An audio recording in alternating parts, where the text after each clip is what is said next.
Last week, a commentator for NBC and MSNBC issued a scathing resignation letter saying that he could no longer work for corporate media networks because of their insane pro-war slant. Okay, here we go again. Isn't this what we've been talking about for years? I remember when you were very young, right out of college, and this is something you always wanted to talk about. You want to talk about what? I remember the discussion. Why are we seeing Boeing, McDonnell Douglas, Raytheon advertisements on MSNBC? Are you going to buy a cruise missile? Are you going to go buy a tank? Are you going to buy a new jet? No. They do it because they're buying the voice of MSNBC. They're buying the voice of NBC and ABC. There's some that are better than others. But there's certainly MSNBC, if you were to roll it all together, MSNBC is the worst of the worst.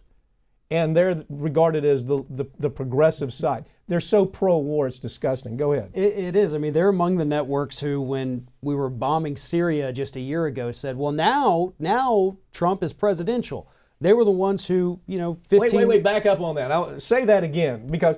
They allowed the people to come out and say, well, he's presidential now. Now he's killing people overseas. So he's presidential. And that's what makes a president in our book. 15 years prior to that is when they fired Phil Donahue. I mean, that was MSNBC firing Phil Donahue because he was the only person in corporate media to speak out against Iraq. That's the origin, basically, of MSNBC at this point. That's when that network really said, this is who we're going to be. We're going to be the DNC with a pro-war face. Okay, the progressives have now, the DNC progressives, not the general progressive. General progressive understands how the war machine is killing us physically, economically, as far as our culture, they're killing us. You remember, just like I do, because we did the stories, where you would have MSNBC. You'd have all of these pundits. Remember the big map on the floor, and they'd walk around the map and say, oh, today our embedded journalists are going here. Yeah. Well, nobody even asked the question, is all of this stuff about weapons of mass destruction a lie? Nobody asked the question. Joe Scarborough, who you were here when Joe was my law partner, he goes to MSNBC, and of course, before I know it, Joe was fairly reasonable about war. He gets to MSNBC. When he was there, I couldn't even talk to him. It was like talking to a war hawk. Why? Because leadership wants that. Because leadership at MSNBC, understand, never forget, it's part of Microsoft. Yeah. Okay? MSNBC is part Microsoft, not just NBC. They get their marching orders from, some people call it, I hate to even use the term deep state. It sounds so conspiratorial. But they get their orders from the weapons industry, because the weapons industry makes a lot of money, and they spend a lot of money advertising. Well, and Amazon's right up there too. Amazon advertisements, they're now advertising this cloud service, the AWS, I believe it's called, which is what they've been selling to the military for years. They're the number one cloud source for the military. Well, talk about how important that is. A lot of times viewers don't understand where this is really headed. Right. Talk about most of Amazon's money, because for the longest time, up till just a couple years ago, the actual Amazon website where you can order, shoes or diapers or whatever it is, they were losing money on that. Where they made their money, where they were making the massive profits, was through these secret government contracts people didn't know existed through the Department of Defense, because Amazon was providing all of their networking, all of their clouds, all their computers. Now I just attacked HuffPost. Let me come to the defense of Raw Story. This speaks really well for Raw Story. Raw Story is a progressive site. I go to it just about every day. I say, well, okay, this is a story I'm doing, so let me see what they have to say. Raw Story took this story about the resignation of this MSNBC, about this NBC news reporter, okay?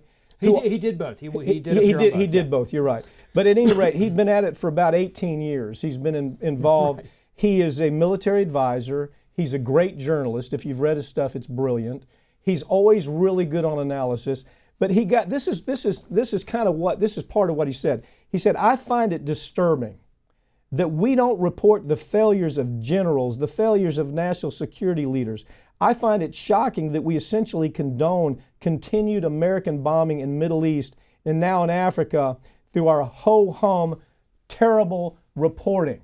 And what is he saying? He goes on. Let me just tell you something. A Raw Story, it's worth going and looking at this story in Raw Story.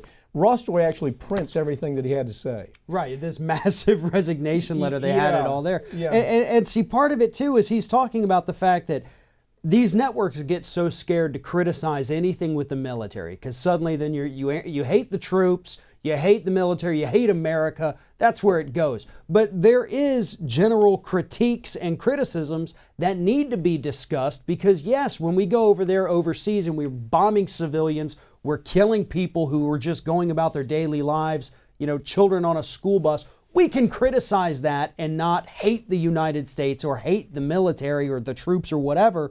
And this guy, that's what he's saying, is we won't call them out when they screw up, and that is a big part of the problem. We give them the platform, they come on our shows, they spew their propaganda, and then they go on with their day, and we don't ever challenge it. Yeah, as you know, Ed Schultz was a very good personal friend of mine. I used to do the Ed Schultz show on MSNBC as just a contributor, But at any rate, one thing that I would always hear from Ed is that management, Phil Griffin, Andy Lack, the management of the organization was always pushing war.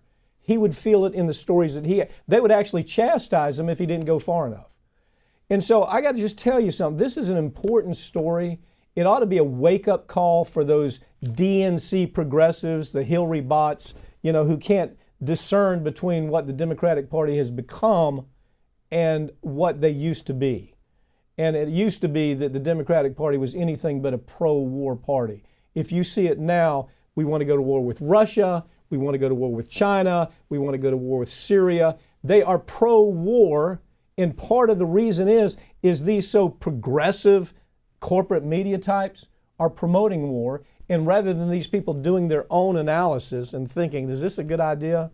Is this really a good idea? Should we really go to war because the Russians caused Hillary to lose the presidential election? Should we go to war with Russia because of that? People with a brain are asking those questions. But the media is pushing it like there's no tomorrow.